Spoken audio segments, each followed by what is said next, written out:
Buenas tardes, mi nombre es Andrés Castro, soy arquitecto y estoy aquí como invitado, muy honrado por el espacio brindado para el Congreso Alternativas para la Sostenibilidad. Vengo a hablarles de lo que tiene muchísimo que ver con mi práctica profesional, con la especialidad que ha tomado la práctica arquitectura en mi despacho personal.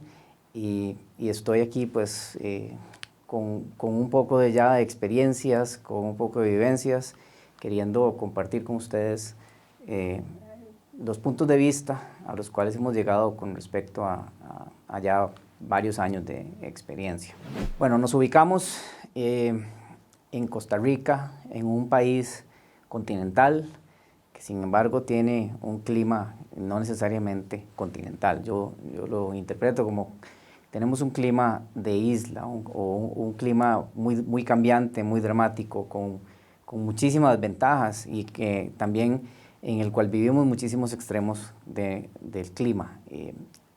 Estamos ubicados en la franja tropical del planeta. Esto nos ubica en una serie de condiciones bien importantes, en una serie de condiciones que en mi opinión representan más que nada ventajas para nosotros y para la gran mayoría de países que están en la franja tropical. Esto enfrentando hoy día el montón de situaciones a las cuales hay que responder con respecto a la pandemia, con respecto a la emergencia mundial del COVID, y es ahí donde más bien encontramos nosotros oportunidades, ventajas y bendiciones.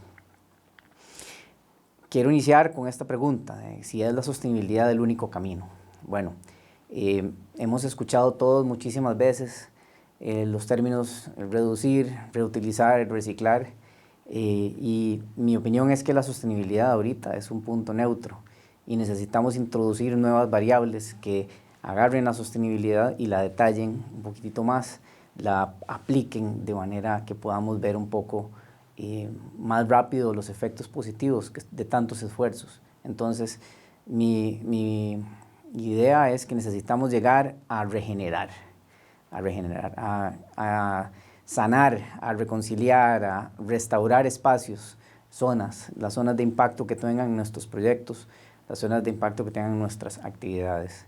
Entonces, en mi opinión, la sostenibilidad tiene que empezar ya a dar pasos mucho más acertados o mucho más detallados, y es parte de mi labor y mi responsabilidad como arquitecto lograr que los proyectos aporten a esta sostenibilidad, aporten a este nuevo paradigma mundial y aporten a regenerar espacios. Entonces, hablamos de dónde estamos física e históricamente. Bueno, estamos en un país tropical, en vías de desarrollo, estamos en la franja tropical del planeta, estamos en Centroamérica, tenemos en Costa Rica condiciones bien interesantes, bien particulares de la relación que tenemos con los océanos, cómo el país está formado, nuestro valle central, nuestras cordilleras, y también estamos en un momento histórico donde nos ha tocado vivir una pandemia que no era lo esperado, era una pandemia que tenía imprevista totalmente, ¿verdad? Y estamos respondiendo de una u otra manera, cada país a su manera, con sus recursos, con sus capacidades. Entonces esto se juntan varias situaciones, se junta una situación mundial de salud y se junta una situación mundial de la necesidad de reducir impactos, de la necesidad de hacer actividades que reduzcan nuestra huella en el planeta, y ahí es donde empezamos a aportar cada actividad económica a su manera, ¿verdad? ¿Qué ventajas nos ofrece nuestra realidad? Nuestra realidad como costarricenses nos ofrecen miles de ventajas. Tenemos la posibilidad de volver a edificios mejor ventilados, de volver a edificios mejor iluminados, de volver a espacios donde se intercambia el aire rápidamente. Entonces, estamos ante posibilidades enormes de crear bienestar dentro de los edificios. Y el bienestar no solo es la parte física, ¿verdad? Hay muchos aspectos que ya les voy a elaborar a continuación. Primero, también hablamos de sostenibilidad y la pregunta es, ¿qué estamos sosteniendo? porque no podemos sostener malas prácticas, no podemos sostener impactos pesados, no podemos sostener sin cuestionar cómo debemos reducir, cómo debemos nuevamente regenerar. Entonces, ¿qué estamos sosteniendo? Es una pregunta importante para aplicar y para aplicar en nuestras vidas personales y en nuestros campos profesionales. ¿Cuál es el aporte o respuesta de la arquitectura? Bueno, ahí es donde viene el detalle de cómo enormemente puede la arquitectura bioclimática, la arquitectura, los métodos de diseño pasivos, el diseño sostenible, los edificios que responden al sitio. No podemos nosotros como arquitectos llegar a imponer con un tipo de arrogancia que solo nos va a llevar a problemas. Entonces necesitamos aplicar respuestas arquitectónicas. Para mí la arquitectura es una respuesta. Siempre se responde al sitio, se responde al clima, se responde a la topografía, se responde hasta la parte sismológica, se responde a la parte cultural. Entonces, los edificios deben responder a un montón de variables que no son solo el diseño arquitectónico per se. Inclusive debemos responder hasta la comunidad. ¿Cómo hacemos para que nuestro edificio no sea solo un punto, sino sea una cascada de posibilidades que beneficien la comunidad en general? Ya sea educando a la comunidad, ya sea siendo un ejemplo, ya sea demostrando cómo se puede ser más sensible en el diseño, cómo se puede ser más sensible en la construcción, cómo se puede ser más sensible en la operación del edificio a corto y a largo plazo, y podemos llegar hasta detalles como cómo es la sostenibilidad a la hora de la deconstrucción del edificio, la replicabilidad de este edificio, en fin. Y ahí es donde viene el detalle de la respuesta arquitectónica, que nosotros como arquitectos costarricenses, primero, en la franja tropical del planeta, segundo, estamos más bien en una posición de aplicar todos estos métodos, todos estos procesos de diseño, ¿verdad? Valga la pena, el proceso de diseño es lo más importante, no es el producto. Para mí el proceso es lo que va a asegurar que el edificio sea un buen proyecto, no es tener la meta solo en el producto. El proceso es importantísimo, el proceso con el cliente, el proceso con el sitio, el proceso de diseño personal de uno mismo, en fin. Y esto nos lleva a la pregunta, ¿hacia dónde vamos? Yo creo que estamos en un punto histórico, en un punto neurálgico donde tenemos una oportunidad única y debemos responder con mejor arquitectura. Yo siempre he dicho que muchas veces el bienestar dentro del edificio, el clima dentro del edificio, muchas cosas son una respuesta del arquitecto, ¿verdad? Pero también el usuario tiene que tener claro que es responsabilidad del arquitecto provocar buenas sensaciones en los edificios, tener un buen clima, en fin. En este momento histórico tal vez uno dice, no estamos viendo muy claro la salida, ¿verdad? No ver la salida para mí es una alerta, y esa alerta me dice, ¿qué hacemos? Cuando uno no ve la salida, en mi opinión, uno tiene que ver hacia adentro. No puedo salir, tengo que buscar más adentro. Y buscar más adentro quiere decir que tengo que ir a mis instintos básicos, ir a mi cultura, ir a mi historia, y observar los primeros esfuerzos. No puede ser que nosotros no seamos capaces de vivir como vivían hace más de 100 años. Y está bien, tenemos la tecnología, tenemos un montón de opciones, un montón de ventajas, un montón de facilidades, pero si podemos volver a estudiar lo más básico que tuvimos desde un principio, podemos volver a analizar todo lo que ya ocurrió antes de que nosotros llegáramos aquí, ahí hay respuestas importantes para desarrollar la sostenibilidad, para desarrollarnos como mejores profesionales, en un momento histórico donde una raza necesita reducir su impacto, necesita tener mejores prácticas. Entonces, debemos explorar con más detalle los métodos pasivos de diseño. No se trata de oponerse a la tecnología. En mi caso, a mí me gusta aprovecharla muchísimo, pero no me gusta depender específicamente de la tecnología, menos en un país que me permite que mi edificio sea totalmente bioclimático, que el edificio tenga absolutamente ventilación cruzada, que tenga una respuesta al clima, una respuesta al sol, una respuesta a la lluvia, a la humedad, al momento más ventoso del año, al momento menos ventoso del año, y así agarrar el edificio y diseñarlo para los momentos más extremos, de esta manera estar cubierto todo el año. Y hoy día estamos en un momento extremo porque nuestros edificios necesitan aportar salud, necesitan aportar bienestar, y necesitan ser mejores edificios, simple y sencillamente. Esto es un reto para todos nosotros los arquitectos, porque tenemos que producir mejor arquitectura independientemente de los presupuestos de los edificios. Pueden ser edificios con mucho presupuesto o con poquito presupuesto. Bueno, yo creo que cada espacio tiene que ser digno del esfuerzo de las personas que lo habitan, del esfuerzo de las personas que lo van a pagar, del esfuerzo de las personas que lo van a vivir. Y el espacio no nos puede desconectar, el espacio no nos puede desconectar de nuestro clima. El cuerpo humano necesita saber cuando ya se acerca el final del día, cambia la luz, es la tarde, llega el sol, baja el sol y nos preparamos para descansar. Yo siempre he dicho que el edificio tiene que poder permitirnos oler a tierra mojada cuando va a llover, y de esa manera estar conectados con clima, con ambiente, con luz, con energía, en fin. ¿Qué le hace falta a la ruta de la sostenibilidad? Lo vamos a tener un poquitito. Para mí la sostenibilidad es un punto neutro súper positivo al cual hemos llegado, al cual hemos ido desarrollándolo, el cual se ha ido aplicando, y cada día es un tema más neurálgico, más tangente.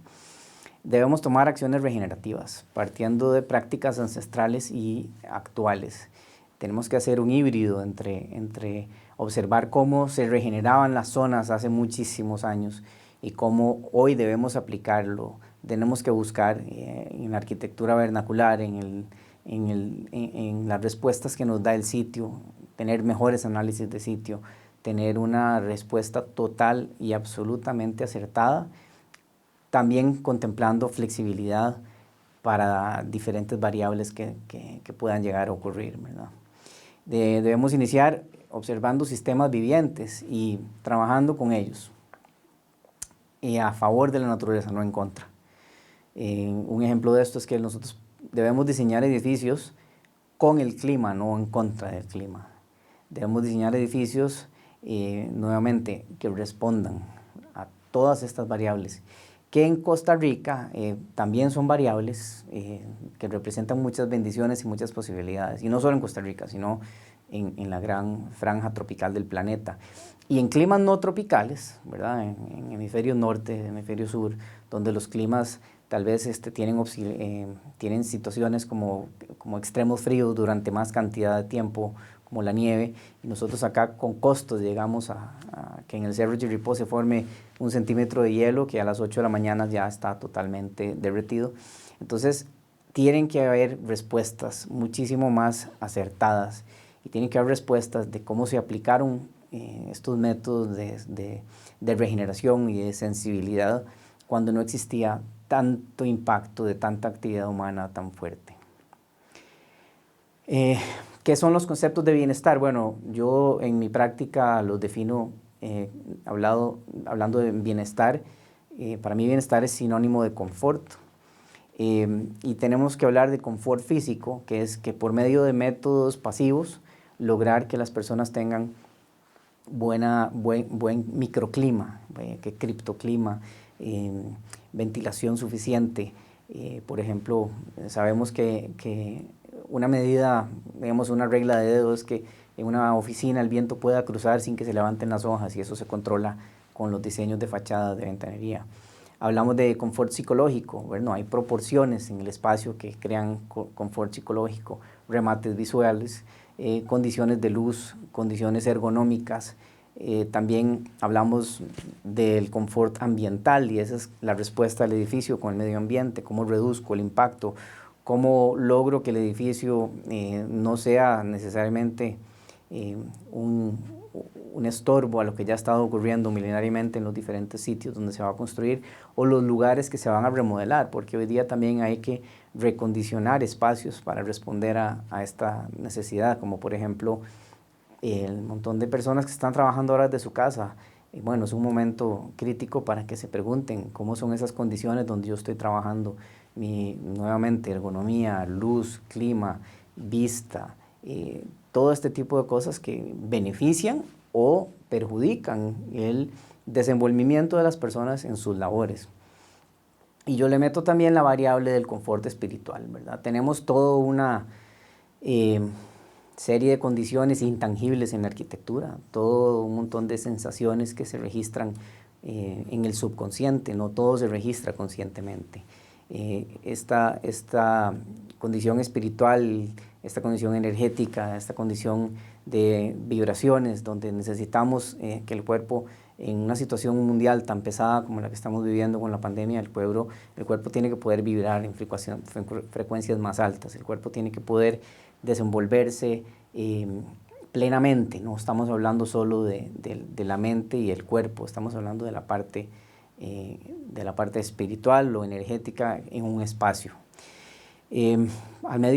Los medios para lograr esto, hablamos de arquitectura biosocioclimática, ya es llevar la arquitectura bioclimática un paso más allá. Conceptos como la biofilia, conceptos como la permacultura, conceptos que pueden operar en un espacio sin crear un impacto 100% negativo, es reducir los impactos. Nuevamente, esto es un concepto redundante, no me voy a cansar de repetirlo, es tocar la tierra ligeramente. Necesitamos aplicar un montón de actividades de mejor forma. Y esta serie de conceptos de diseño para la parte física, para la parte psicológica, para la parte ambiental y la parte espiritual, de alguna u otra forma deben permear a la cultura o a la comunidad.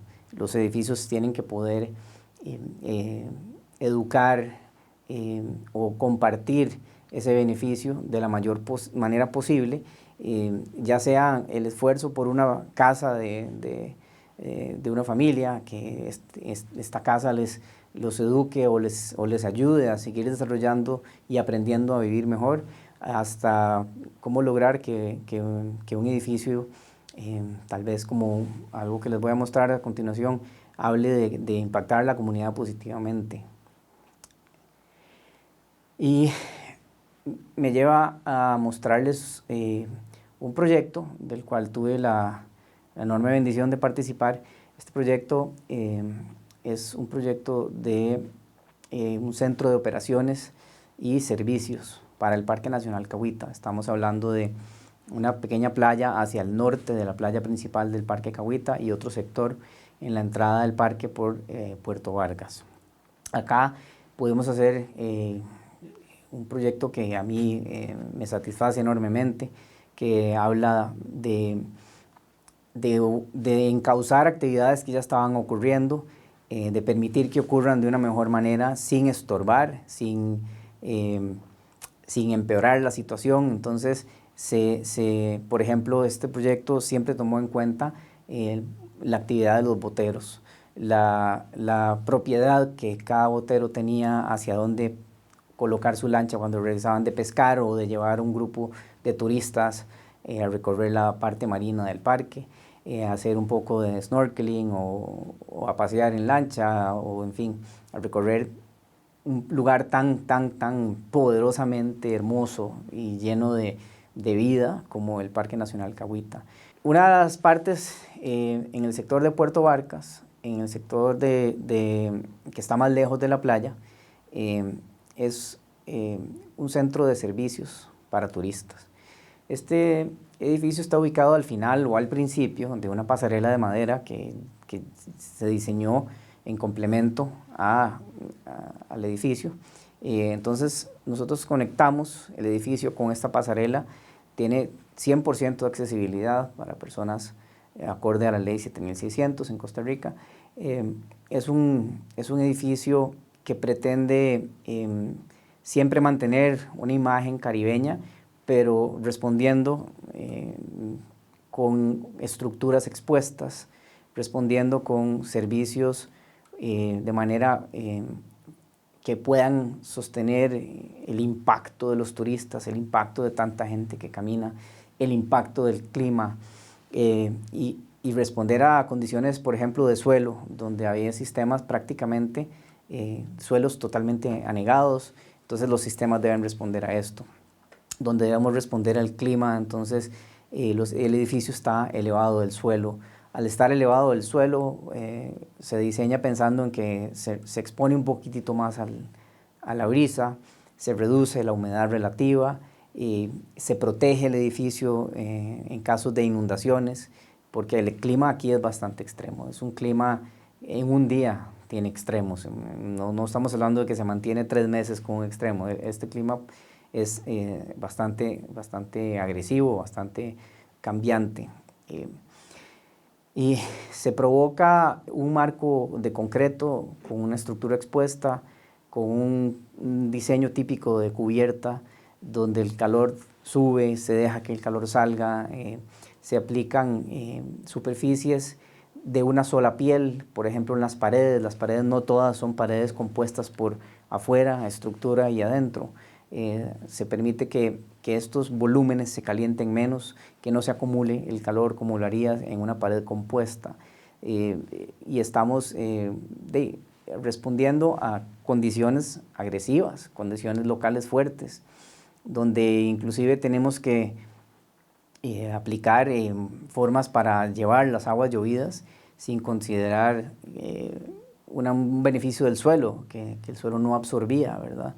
Y en este caso hicimos, por ejemplo, el sistema de tratamiento de aguas negras.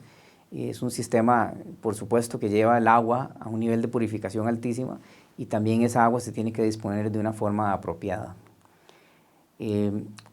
La visitación del Parque Nacional Cahuita es altísima.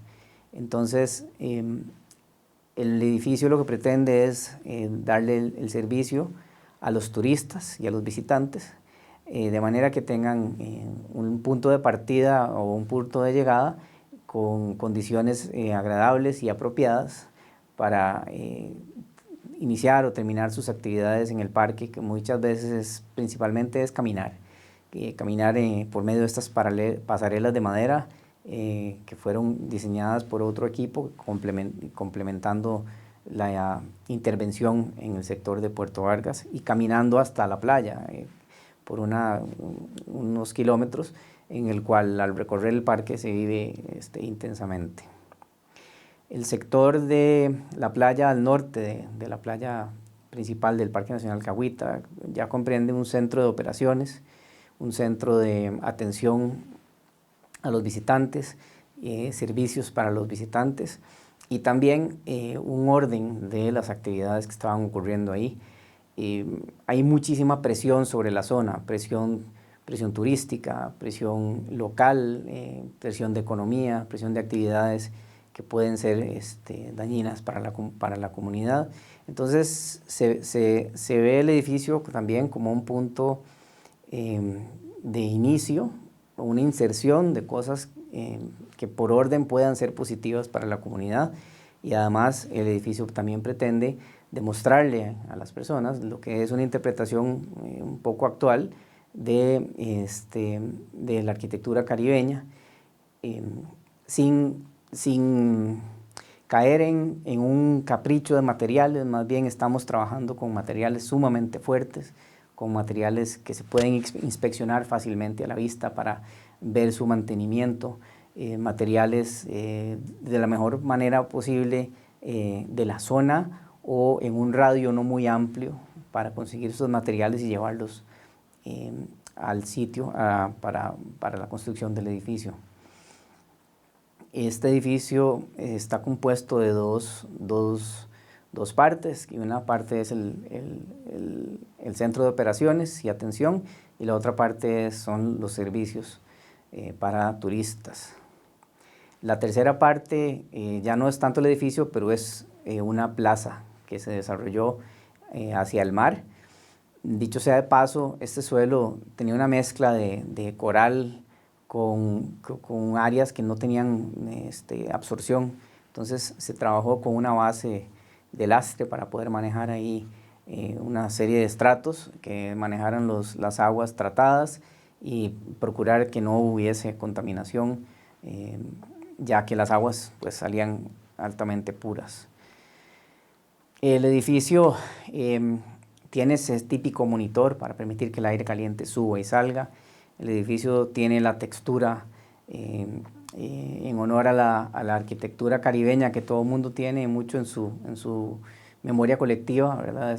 Las texturas horizontales que muchas veces son dadas por la madera, históricamente han sido dadas por la madera. En este caso estamos trabajando otro tipo de materiales, pero siempre haciendo alusión a ese estilo caribeño al cual se le tiene mucho cariño y entonces el edificio, sin perder el carácter institucional, sin perder la respuesta al clima y la respuesta al objetivo que es las operaciones del parque y la atención a los clientes, el edificio mantiene una esencia de esa arquitectura caribeña, pero no la repite, la interpreta, la respeta y busca una respuesta arquitectónica que involucre todos los valores que hemos estado repasando a lo largo de esta ponencia.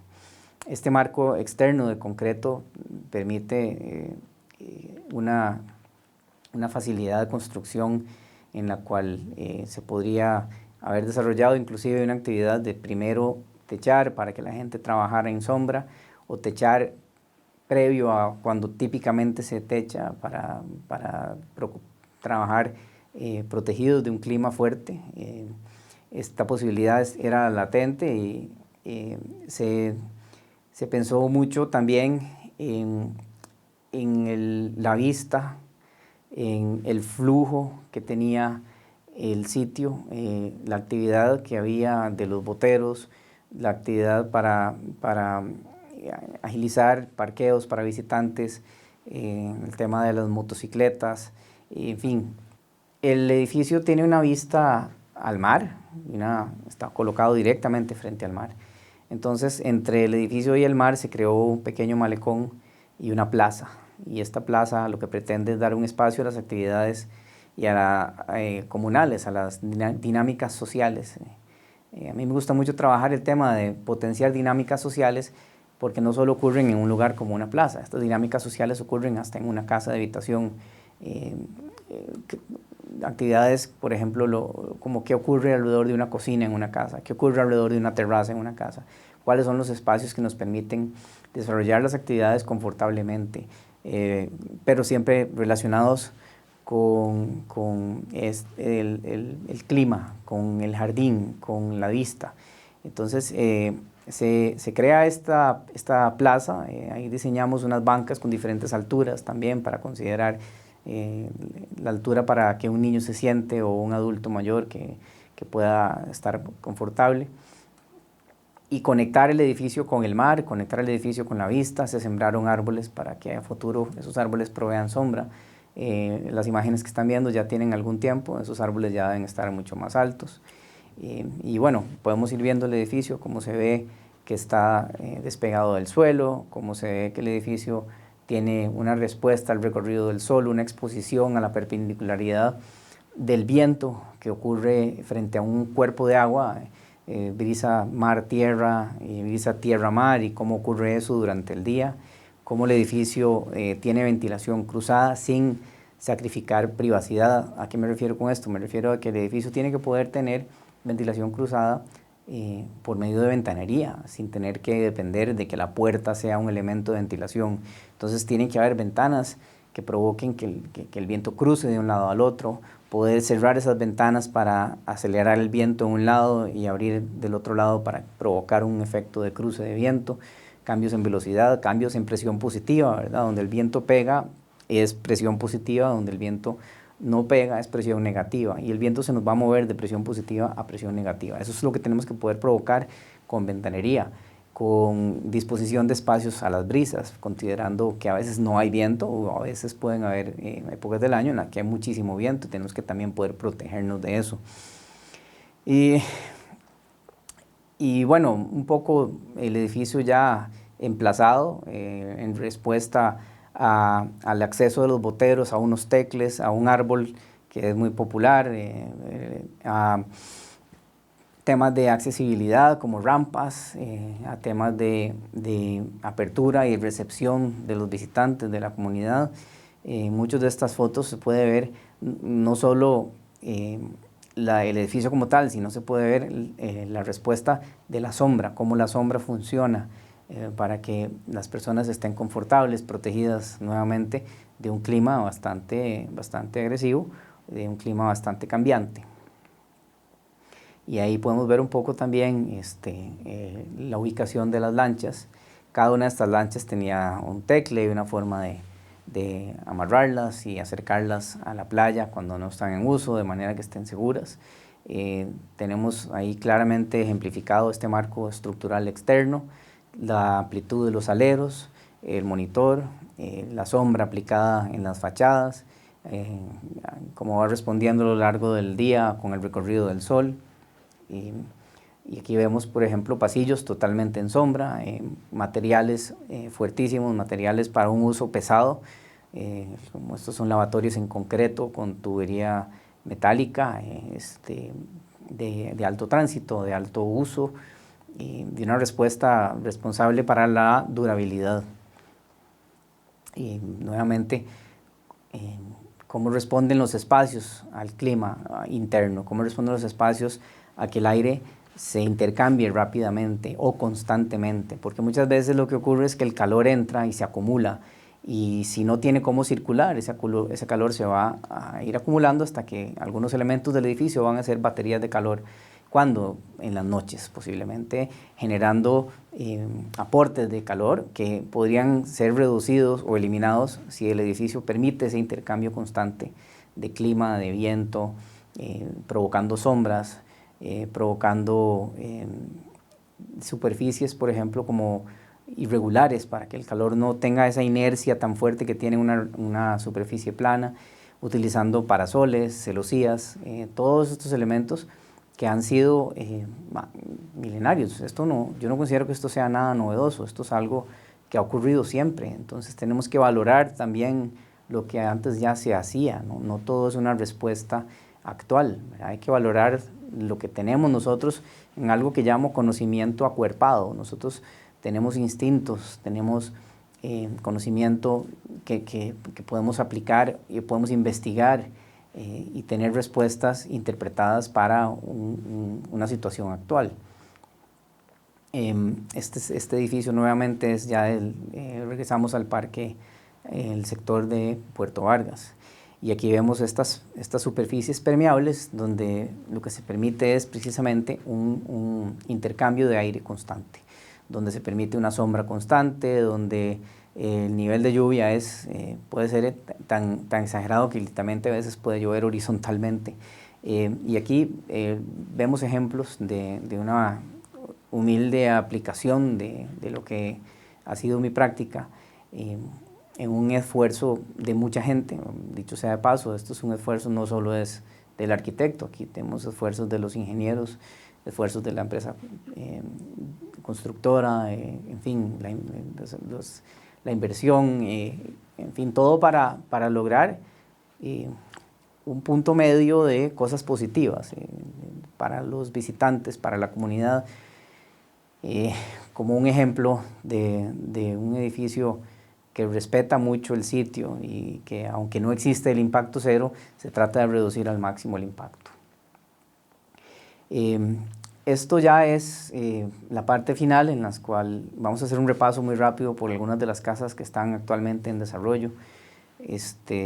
Son casas que buscan respuestas muy originales, según yo, muy únicas, y vamos siempre con el común denominador del bienestar físico, el bienestar psicológico, el bienestar ambiental y el bienestar espiritual de los espacios, provocando que las casas tengan un agrado muy satisfactorio en general y reduciendo su impacto de la mayor manera posible, considerando la mayor cantidad de variables de sostenibilidad posibles también. Aquí en todos estos proyectos hay un presupuesto, hay un cliente, hay una visión del arquitecto, hay una visión de los propietarios. Entonces lo que hace uno es ir proponiendo, ir creando conciencia y ir creando oportunidades y presentando variables para el desarrollo de los proyectos. Cada proyecto tiene su respuesta. Yo veo que los proyectos tienen a ir cuando las mentes se empiezan a alinear, empiezan a ocurrir cosas muy interesantes y empiezan a ocurrir respuestas arquitectónicas de un equipo con variables como el arquitecto, el clima, el sitio, el propietario, las leyes, lo permitido, en fin. Esta es Casa Cráter, es una casa que tiene una forma como una porción de un cráter, no el cráter completo. Estamos cerca del volcán Poás. El volcán Poás es un cráter fenomenal, entonces tomamos de algo relativamente cerca, tomamos el nombre para darle nombre a la casa, y la casa lo que hace es de manera radial abrirse a la vista, es angosta y alargada, se abre a la vista, se abre al cruce de ventilación, se abre el cruce de vista. En muchos de los proyectos yo busco que independientemente del tamaño de la casa o el tamaño del espacio, la sensación sea de grandeza.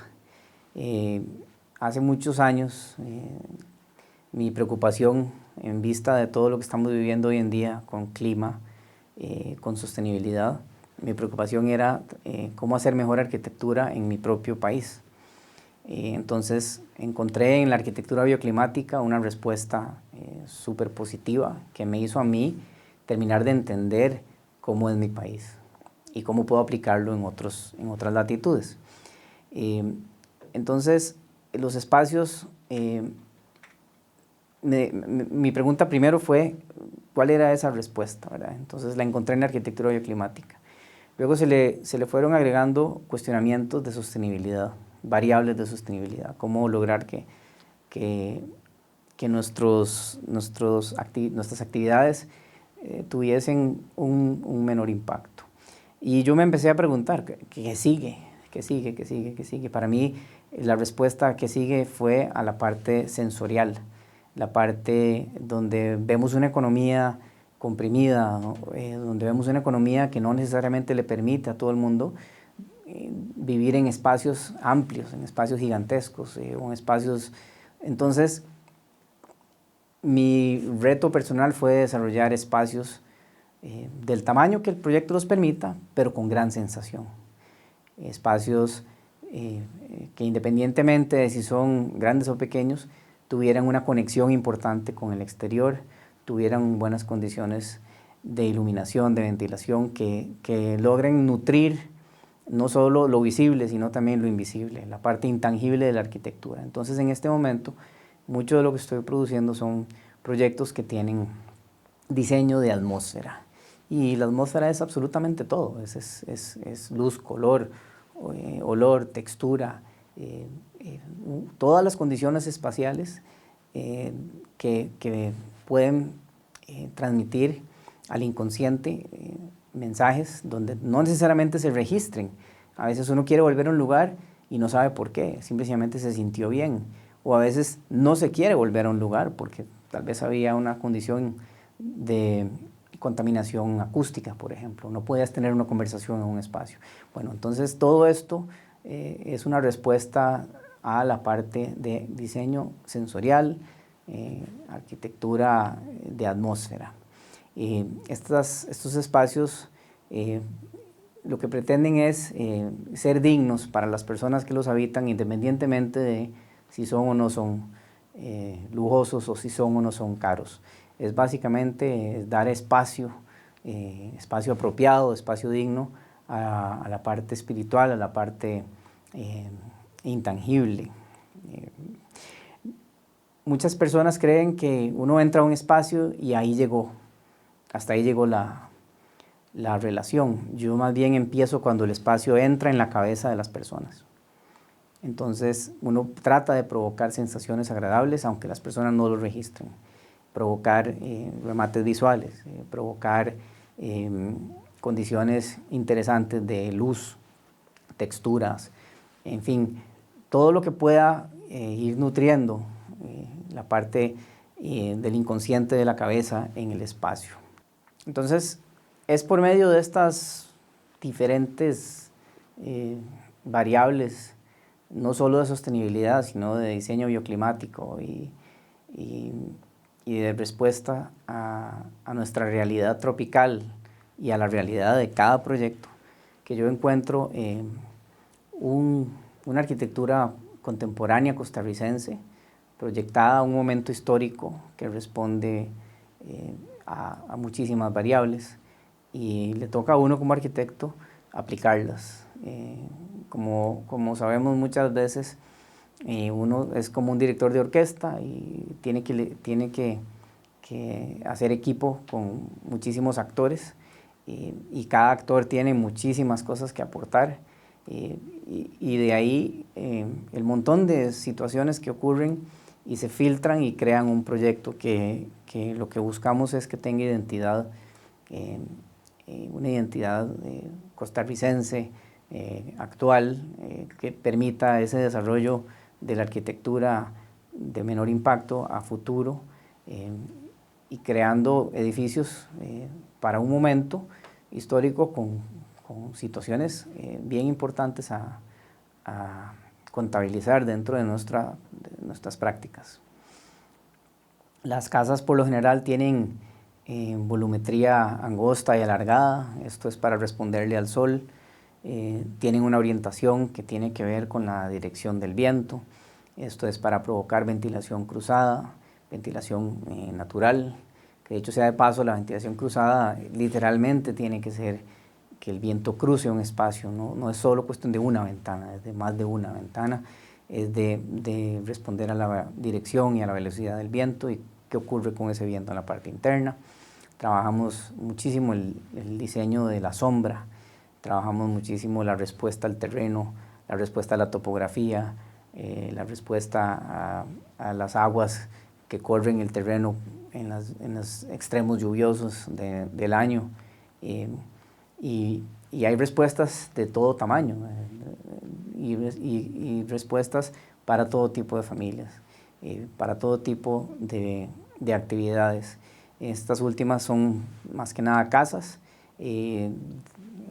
Los tamaños sí varían muchísimo, hasta una pequeña cabaña de 85 metros cuadrados que está totalmente conectada al sitio, que está en respuesta a su condición de altitud, en un altiplano tropical, donde las condiciones son bien interesantes porque tenemos un frío importante que no es lo normal de lo que la gente tiene en su cabeza de lo que puede ser Costa Rica. Entonces aquí tenemos un proyecto en un altiplano tropical con condiciones de muchísimo frío. Aquí en una época del año el frío puede bajar a 5, 2 grados centígrados, y nuevamente la amplitud térmica durante el día, a mediodía, este edificio puede estar una enorme cantidad de grados hacia la parte del calor.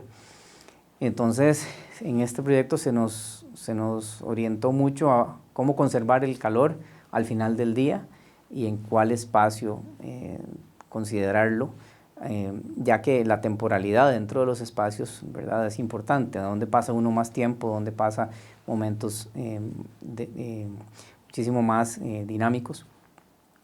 ¿Cómo ocurren esa dinámica dentro de la casa? Y en fin, responder al recorrido del sol, mantener el calor, trabajar las superficies alrededor de la casa también, como en momentos donde sí hay calor, quebrar el calor con superficies irregulares, cómo lograr separarnos del suelo para los extremos húmedos o lluviosos, y provocar una serie de condiciones en el espacio de balance en respuesta a la parte externa del edificio, de todo tipo de elementos, de las vistas, la condición con respecto a las colindancias, y todo otro respuesta de diseño para la parte interna, que es el bienestar, como lo indiqué anteriormente, de la parte física, de la parte psicológica, de la parte ambiental y de la parte espiritual dentro de los espacios. Eh, Muchas otras cosas por enseñar, con mucho gusto abierto a las conversaciones.